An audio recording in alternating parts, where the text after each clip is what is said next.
the young monk climbed the mountain to gather medicinal herbs. Unexpectedly, a venomous snake was lurking nearby. As a result, he caught the snake and tied it to a rock. Watching how the snake struggled to move, he found it very amusing. Then he caught a frog and also tied it to a rock. This wasn't enough for him. Next he caught a small fish. The little fish sank to the bottom dragging the rock. He clapped and laughed heartily. The master discovered his wicked nature. While the young monk was sleeping, he tied a rock on top of him. The next day, the young monk could barely breathe from the weight. He begged the master to free him, but the master told him, "Don't impose on others what you wouldn't want to endure yourself." The young monk finally understood his mistake. He ran to the pond to free the frog. Without the rock, the frog moved freely, but unfortunately, the fish had died. The young monk held the little fish in his hands and wept uncontrollably. But some mistakes cannot be undone. He could only dig a hole and bury the little fish. This incident filled the young monk with remorse. Fortunately, with the master's guidance, he gradually found peace. But as the young monk grew older, another kind of desire appeared. One day, a mother and her daughter arrived at the temple.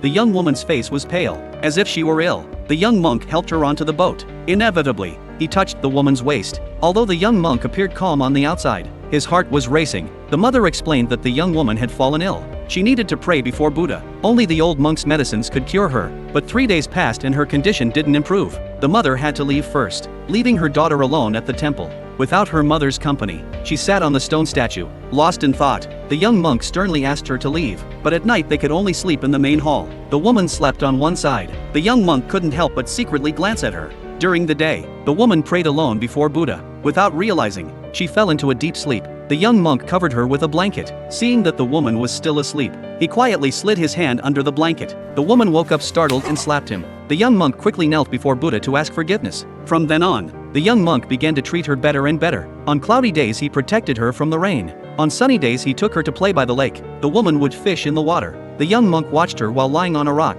but he moved closer and closer. Finally he fell straight into the water. The young monk, after getting up, caressed the woman's face. Then his hand slowly moved downward. Frightened, the woman pushed him into the water. Back at the temple, the master said nothing. But when night came, surprisingly, the woman lifted her blanket, inviting the young monk to come closer. The young monk stepped directly over the master. From then on, in the young monk's heart Buddha no longer existed. Only the woman existed. Deep in the mountain, the two fell in love. But things would eventually be discovered. The next day, the old monk saw the two lying in the boat. He didn't wake them. Instead, he threw a rooster onto the bow of the boat. Slowly he towed them back. Then the old monk removed the boat's plug, letting the lake water wake them up. The young monk sought out the master to admit his mistake, but the master didn't blame him.